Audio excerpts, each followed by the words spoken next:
আসসালামু আলাইকুম বন্ধুরা। ধরুন আপনাদের ফোনটি চুরি হয়ে গেছে অথবা ফোনটি নষ্ট হয়ে গেছে। সো আপনাদের দরকার এখন আপনাদের কন্ট্যাক্ট নাম্বারগুলো অর্থাৎ সেভ করা নাম্বারগুলো।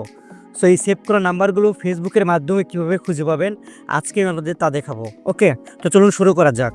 সো এটার জন্য আমরা চলে যাবো সরাসরি ফেসবুক অ্যাপসে আসার পরে দেখেন আমাদের সামনে উপরের দিকে ডান পাশের দিকে আমাদের যে প্রোফাইল আইকনটা আছে এখানে ক্লিক করে দিব। এখানে ক্লিক করার পরে আমরা নিচের দিকে চলে যাব। নিচের দিকে আসার পরে দেখেন লেখা আছে সেটিংস অ্যান্ড প্রাইভেসি। এই সেটিংস অ্যান্ড প্রাইভেসিতে ক্লিক করব। তারপরে আবার সেটিংস, এখানে আমরা ক্লিক করে দিব। তারপরে দেখেন লেখা আছে অ্যাকাউন্ট সেন্টার। এই অ্যাকাউন্ট সেন্টারে আমরা ক্লিক করে দিব। অ্যাকাউন্ট সেন্টারে ক্লিক করার পরে আমরা সরাসরি চলে আসবো নিচের দিকে এবং লেখাতে আছে দেখেন ইওর ইনফরমেশন অ্যান্ড পারমিশন। আমরা এখানে ক্লিক করে দিব। এখানে ক্লিক করার পরে দেখেন আমাদের সামনে আরেকটা পপআপ উইন্ডো ওপেন হয়ে গেছে। এখানে আমরা ক্লিক করে দেবো অ্যাক্সেস ইওর ইনফরমেশনের উপরে। অ্যাক্সেস ইওর ইনফরমেশনের উপরে ক্লিক করার পরে আমাদের সামনে দেখেন আরেকটা পপআপ উইন্ডো ওপেন হয়ে গেছে। সো আমরা সরাসরি পার্সোনাল ইনফরমেশন যেটা লেখা আছে এখানে আমরা ক্লিক করে দিব।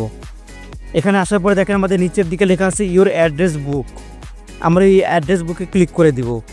আপনি যখন অ্যাড্রেস বুকে ক্লিক করে দিবেন তখন দেখেন আপনাদের সামনে আপনাদের যতগুলো সেভ করা নাম্বার ছিল সবগুলো শো করবে।